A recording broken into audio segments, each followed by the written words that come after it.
இன்றைய இறைவார்த்தை. திருத்தூதர் பவுல் ரோமையருக்கு எழுதிய திருமுகத்திலிருந்து வாசகம். சகோதரர் சகோதரிகளே, நீங்கள் வலுவற்றவர்கள் என்பதை மனதிற்கொண்டு எளிய முறையில் பேசுகிறேன். முன்பு கட்டுப்பாடற்ற வாழ்வுக்கு வழிவகுக்கும் கெட்ட நடத்தைக்கும் நெறிக்கேட்டிற்கும் உங்கள் உறுப்புகளை நீங்கள் அடிமையாக்கி இருந்தீர்கள். அதுபோல இப்பொழுது தூய வாழ்வுக்கு வழிவகுக்கும் ஏற்புடைய செயல்களுக்கு உங்கள் உறுப்புகளை அடிமையாக்குங்கள். நீங்கள் பாவத்திற்கு அடிமைகளாயிருந்த போது கடவுளுக்கு ஏற்புடையவற்றை செய்ய கடமைப்பட்டிருக்கவில்லை. அப்போது நீங்கள் செய்த செயல்களை எண்ணி இப்போது நீங்களே வெட்கப்படுகிறீர்கள். அவற்றால் நீங்கள் கண்ட பயன் யாது? அவற்றின் முடிவு சாவு அல்லவா? ஆனால் இப்பொழுது நீங்கள் பாவத்தினின்று விடுதலை பெற்று கடவுளுக்கு அடிமைகள் ஆகிவிட்டீர்கள். இதனால் நீங்கள் காணும் பயன் தூய வாழ்வு. இதன் முடிவு நிலை வாழ்வு. பாவத்துக்கு கிடைக்கும் கூலி சாவு. மாறாக கடவுள் கொடுக்கும் அருள் கொடை நம் ஆண்டவர் கிறிஸ்து இயேசுவோடு இணைந்து வாழும் நிலை வாழ்வு. இது ஆண்டவர் வழங்கும் அருள்வாக்கு. இறைவா, உமக்கு நன்றி. இன்றைய தினத்துக்கு உரிய நற்செய்தி வாசகம்.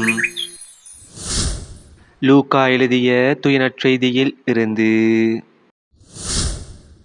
அக்காலத்தில் இயேசு தம் சீடரை நோக்கி கூறியது: மண்ணுலகில் தீ மூட்ட வந்தேன்.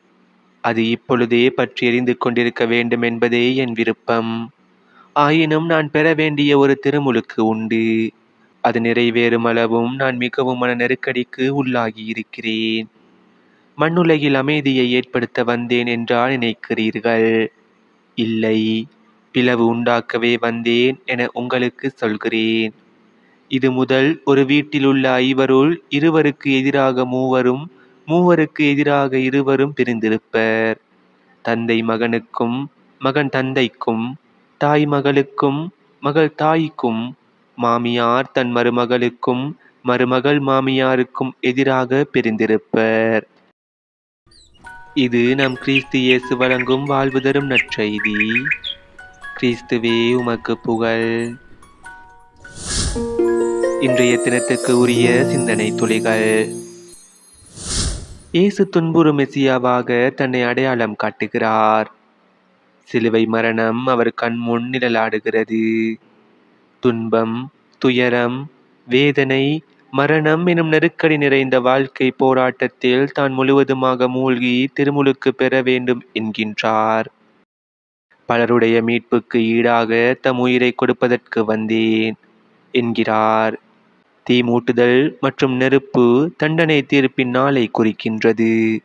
இறுதி தீர்ப்பு நாளின் போது யூதர், பிற இனத்தார் எனும் கட்டமைப்பில் அல்ல, மாறாக நன்மை செய்தோர், தீமை செய்தோர் எனும் கட்டமைப்பிலேயே தீர்ப்பு வழங்கப்படும் என்கிறார் இயேசு. இத்தகைய இயேசுவை பின்பற்றுபவர் தன் குடும்பத்தை விட, தன் உறவுகளை விட, தன் சுற்றத்தை விட இயேசுவையே அதிகமாக அன்பு செய்ய வேண்டும். கிறிஸ்துவை ஆதாயமாக்கிக் கொள்ள எல்லாவற்றையும் குப்பையாக கருதுகிறேன் என்றார் திருத்தூதர் பவுல். கிறிஸ்தவத்தின் சாரம் என்பது கிறிஸ்துவுக்கு மட்டுமே பற்றுறுதியுடன் வாழ்தலாகும். எனவே சிந்திப்போம்.